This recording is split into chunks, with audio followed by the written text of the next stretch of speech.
Salut les copains, dans cette vidéo j'annonce un nouveau cours qui aura lieu finalement le 18 décembre et le 8 janvier, c'est 2 dimanches.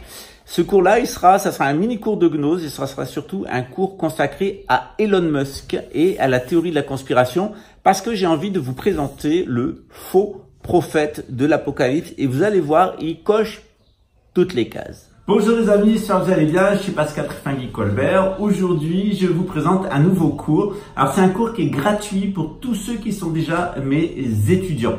Ce cours, il aura lieu les 3. On vous indiquera les dates en dessous, vous aurez toutes les précisions. Il est entièrement gratuit pour les centaines de personnes qui ont déjà été mes étudiants. Par contre, pour les nouveaux étudiants, il sera payant, c'est 75 €.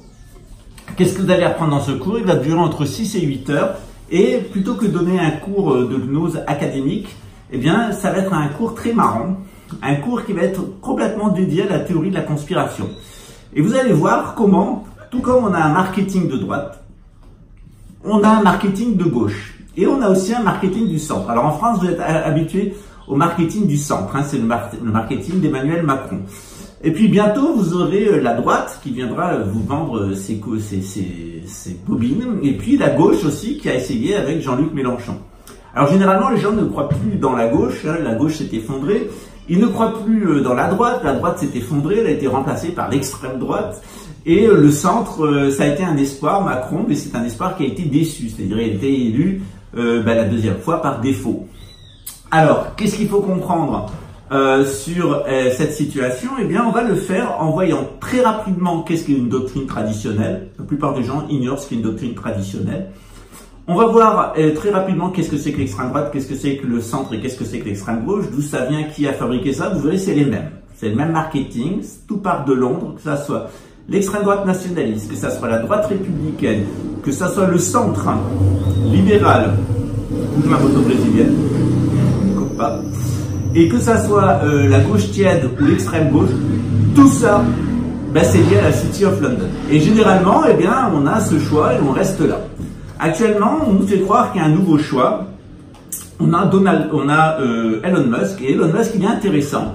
Il aime bien Donald Trump, il aime bien Vladimir Poutine, il aime bien Jair Bolsonaro, il déteste Xi Jinping, on va y arriver, il déteste Xi Jinping. Et en même temps, dernièrement, après avoir été athée toute sa vie, il nous a dit qu'il était devenu chrétien. Alors moi, les gens qui me disent qu'ils sont chrétiens, qu'ils sont juifs, qu'ils sont musulmans, etc. Mais un musulman qui n'a pas fait sa sahada, qui ne l'a pas fait selon les règles, il est musulman dans sa tête. Un chrétien qui n'a pas eu le sacrement de baptême et qui n'a pas fait sa communion, il est chrétien dans sa tête. C'est le cas d'Elon Musk, il a dit qu'il était chrétien, mais il n'a reçu aucun sacrement. Et un juif qui est juif dans sa tête et qui n'est pas de sang juif, ou qui n'a pas fait ce qu'il faut pour entrer dans la communauté juive en matière de sacrement, c'est comme Oleg le Normand et Odin. C'est-à-dire c'est un choix dans sa tête, mais ça n'a aucune conséquence au niveau spirituel. C'est pas parce qu'on apprend à un singe à conduire une voiture qu'il devient un être humain. Voilà. Donc Elon Musk, il est assez intéressant parce que sa conversion au christianisme, la façon dont il est en train de rallier derrière lui la droite qui se croit patriotique mais qui est en réalité nationaliste. Alors évidemment, il parle des grandes thématiques comme la droite. C'est tout juste, il nous dit pas l'état profond, etc. Il nous parle pas des enfants de Madonna et des hologrammes et des mandats d'arrêt et de la fausse Maison Blanche qui serait. Voilà.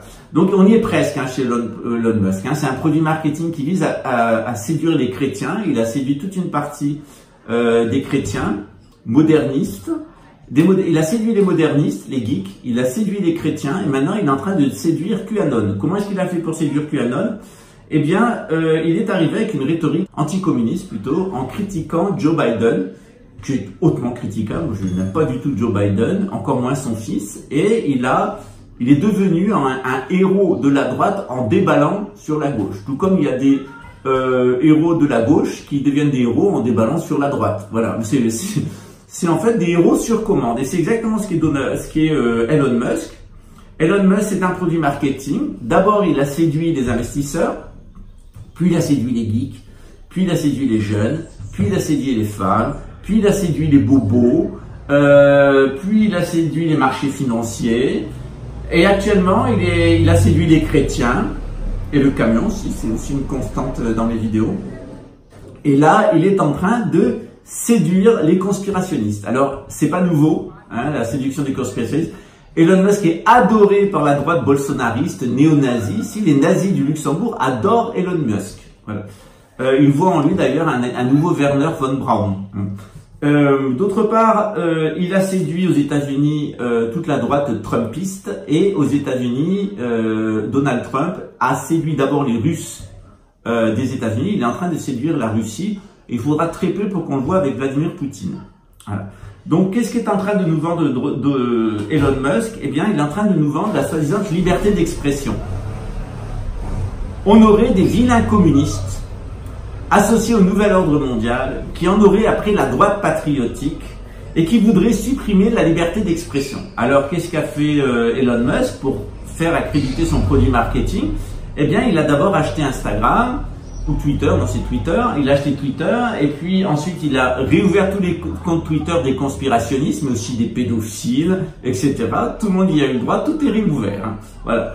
Donc il a dit qu'il y avait des faux comptes et des comptes fermés, donc il a réouvert, et puis il va surtout alimenter la prochaine campagne électorale de Donald Trump qui risque d'être assassiné en cours de route pour que Ivana Trump soit élu comme président des États-Unis. C'est pas un truc personnel, c'est une idée des Simpsons.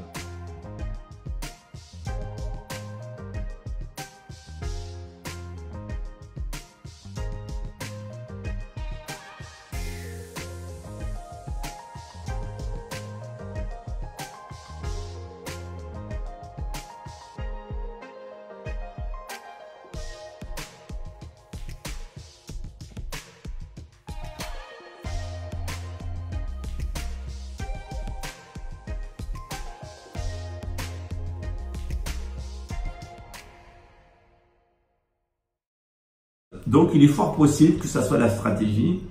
Donc la liberté d'expression d'Elon Musk est une fausse liberté d'expression. Demandez-le aux gens qui travaillent pour lui s'il y a de la liberté d'expression dans les entreprises d'Elon Musk, vous allez être surpris.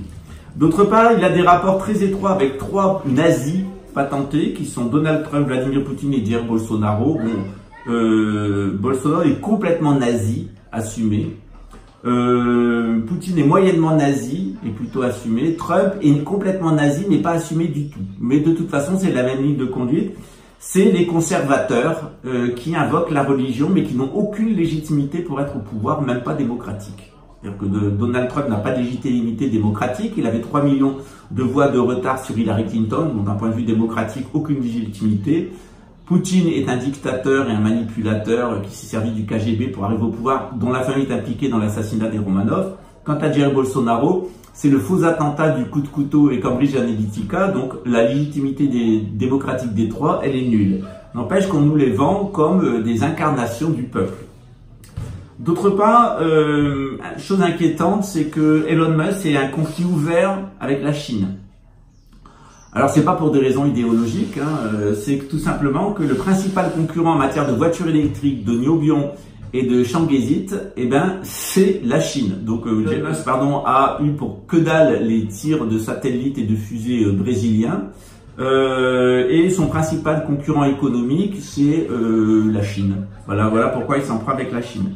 D'autre part, il y a une chose dont on ne vous a pas souvent parlé, c'est les rapports de la famille Musk, et en particulier d'Elon Musk, avec la couronne britannique, avec Harry d'Angleterre. Vous allez voir, on va y venir, hein, parce que vous allez voir sur Twitter la place que va prendre Harry d'Angleterre au fur et à mesure. Autre chose, c'est l'attitude vaccinale de Elon Musk. Rappelez-vous, c'est un grand propagateur du vaccin. Et c'est aussi un grand débineur d'Apple. Et un partenaire de Bill Gates, notamment dans les systèmes d'exploitation de ses voitures, puisque c'est sous Windows. Et d'autre part, Elon Musk, c'est cette idée ridicule d'aller coloniser Mars et de rendre Mars réhabitable. On est véritablement dans tout ce qui configure le faux prophète de l'Apocalypse. Et bien entendu, il y a des gens généralement qui m'envoient des petits messages. Alors généralement, c'est comment osez-vous dire que Elon Musk puisse être le faux prophète? Ces voitures électriques vont sauver le climat du CO2. Oui, ma grand-mère fait du vélo au fond de la baignoire. Voilà. Alors le CO2 cause du réchauffement ou le réchauffement cause du CO2? C'est une question que je vous pose. D'autre part, est-ce que la voiture électrique est une solution véritablement écologique? À l'heure actuelle, en France, on demande aux gens qui consomment du pétrole de se serrer la ceinture, Par contre, fermer les téléphones portables, fermer les réseaux de téléphonie mobile, fermer les voitures électriques, et les patinettes électriques, c'est pas à l'ordre du jour.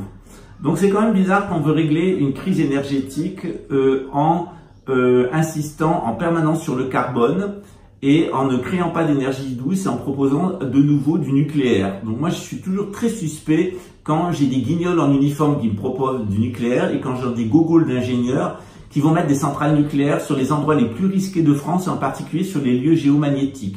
Si on voulait continuer à démolir la France, ça posait pas de problème, c'est-à-dire qu'on va vous convoquer à la NPE tous les 15 jours pour vous justifier de votre recherche d'emploi et vous donner généreusement 360 € par mois. Par contre, qu'un étranger arrive, touche 1500 € par mois et plus qu'on paye 3000 € d'hôtel par mois par personne pendant 2 ou 3 ans, le temps que son dossier de demandeur d'asile, qui de toute façon sera rejeté, passe au tribunal, ça pose de problème à personne de dépenser 7 à 10 000 € par mois pour une famille d'Afghans ou de Syriens, quand un Français de souche dont la famille a travaillé à construire ce pays doit se justifier ou se retrouve à la rue avec 360 € par mois.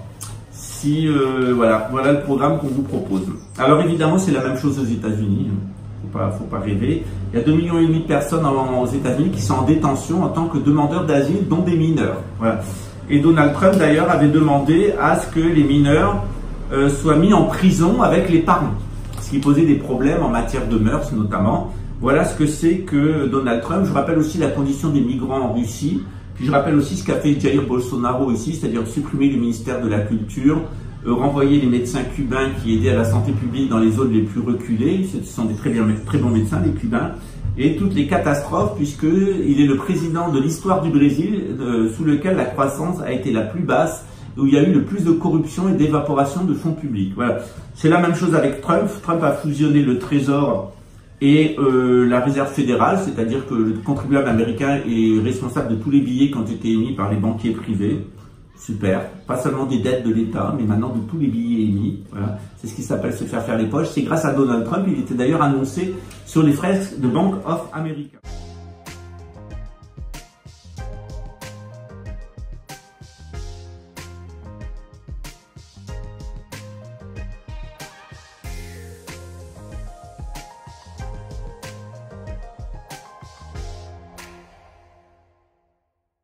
Quant à Vladimir Poutine, il est là pour faire perdre la Russie et l'amener dans des aventures militaires. En Géorgie, ça s'est passé limite. En Crimée, ça s'est passé en force, au forceps. Mais vous voyez qu'en Ukraine, il est en train de se prendre une ratatouille et que quand il sera au bout du rouleau, il va attaquer toute l'Europe pour se reprendre une super ratatouille et conduire le peuple russe dans l'impasse et à la guerre civile, puisqu'il est prévu par le site d'Edgel de se débarrasser d'au moins 200 millions de Russes. Voilà, c'est-à-dire qu'il ne restera pas grand monde. Dans ce contexte-là, c'est très intéressant de voir comment Donald Trump et Elon Musk marchent main dans la main avec Ivana Trump. C'est intéressant de voir que derrière Elon Trump, il y a aussi la secte juive Chabad, celle qui a poussé Vladimir Poutine à la guerre en Ukraine contre les intérêts de BlackRock et de Joe Biden. Voilà. Donc on s'aperçoit qu'en réalité, Elon Musk n'a jamais été contre l'élite. Il est une frange de l'élite contre l'autre frange de l'élite. Et il est même dans la frange de l'élite qui entend bien gagner la Troisième Guerre mondiale et qui entend bien imposer un gouvernement mondial. C'est quand même quelque chose d'extraordinaire, c'est que Hitler s'est fait passer pour le sauveur de l'Allemagne, il en a été le bourreau. Jair Bolsonaro s'est fait passer pour le Messie, on a découvert qu'il était pédophile, anthropophage, qu'il était corrompu, etc. Vladimir Poutine s'est fait passer pour la personne qui allait faire de la Russie un grand empire. En réalité, il est celui qui va amener la Russie à sa destruction. Et Donald Trump et sa famille, notamment Ivana, se font passer pour des grands patriotes américains et en réalité, ils vont accoucher du gouvernement mondial et très certainement offrir les États-Unis sur un plateau d'argent à la couronne britannique. Voilà, quand vous comprendrez que le virus de la couronne, le coronavirus, c'est le virus de la couronne britannique. Et vous comprendrez toute la suite du programme. C'est un programme de gouvernance mondiale, pas la couronne britannique. Et la couronne britannique peut compter sur trois des personnes les plus fiables pour elle, Jair Bolsonaro, Donald Trump et Vladimir Poutine. Et oui, c'est ce qu'on appelle du contre-emploi. Derrière, eh bien, ces gens-là serviront la Russie sur un plateau d'argent. Vladimir Poutine servira la Russie sur un plateau d'argent à la gouvernance mondiale. Bolsonaro est en train de servir le Brésil sur un plateau d'argent à cause de son attitude à la gouvernance mondiale. Et Ivana Trump servira les États-Unis sur un plateau d'argent à la gouvernance mondiale. Et quand j'entends gouvernance mondiale, il faut entendre évidemment monarchie britannique, en particulier Harry Windsor. Voilà, et bien c'est ce qu'on va faire dans ce cours. Je vais vous expliquer comment, en réalité, si on pense que le nouvel ordre mondial c'est de gauche et que les patriotes sont de droite, on n'a rien compris. En réalité, le gouvernement mondial il sera à droite et les gens qui tenteront de vous libérer, ben, ils seront à gauche. Et ça, c'est difficile à comprendre, sauf si on connaît l'histoire de la guerre de 14, de la guerre de 40, le programme de la Troisième Guerre mondiale, et si on s'aperçoit, c'est exactement la même chose. Et ça s'appelle le contre-emploi. Ouais, c'est comme Pôle emploi. C'est pas là pour vous trouver du boulot, c'est là pour vous sortir des statistiques du chômage. À bientôt. Ciao.